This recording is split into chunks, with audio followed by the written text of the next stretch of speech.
వెన్నుపోటుకు రెండేళ్లు కార్యక్రమంలో భాగంగా శ్రీకాకుళం జిల్లా అమదాలవలస నియోజకవర్గం ఇన్ఛార్జ్ చింతాడ రవికుమార్ ఆధ్వర్యంలో భారీగా ర్యాలీ నిర్వహించారు.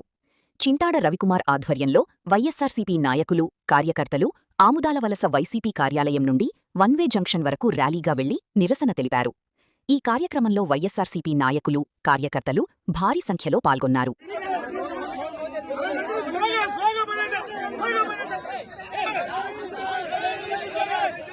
ఈరోజు ఆంధ్రవలస నియోజకవర్గంలో ఏదైతే మా ప్రీతమ నేత జగన్మోహన్ రెడ్డి గారు పిలుపునిచ్చినటువంటి వెన్నుపోటు కార్యక్రమం, చంద్రబాబు నాయుడు గారు ఈ రోజుకి కూటమి ప్రభుత్వం ఏర్పడి 2 సంవత్సరాలు పూర్తయింది.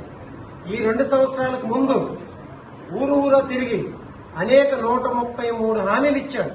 సూపర్ 6 తో పాటు సమాజంలో ఉన్నటువంటి అన్ని వర్గాలకి, ఒక రైతులకి, మహిళలకి, విద్యార్థులకి, వికలాంగులకి, యువకులకి, అందరికి, అన్ని ఉద్యోగులకి, అన్ని రకాల వర్గాలకు కూడా హామీలు ఇచ్చి ఒక్క హామీని కూడా ఈ రోజు నెరవేర్చకుండా ప్రజలకి దారుణంగా వెన్నుపోటు పొడిచినటువంటి దుర్మార్గమైనటువంటి ప్రభుత్వం ఈ రోజు ఆంధ్రప్రదేశ్ లో నడుస్తుంది.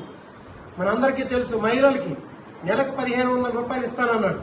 ఇంటింటికి తిరిగి మీకు 15 అన్నాడు. ఏమైనా ఇస్తున్నాడా? యువకులకి 20 లక్షల ఉద్యోగాలు ఇస్తాను, లేకపోతే నెలకు 3000 రూపాయలు నిరుద్యోగ వృత్తి ఇస్తానన్నాడు. ఈరోజు దాన్ని తూట్లు పొడిచాడు. ఇంకా జగన్మోహన్ రెడ్డి గారు ఉండేటప్పుడు, మా ప్రభుత్వం ఉండేటప్పుడు విద్య అనేది 3 పువ్వులు 6 కాయలుగా నడిచేది.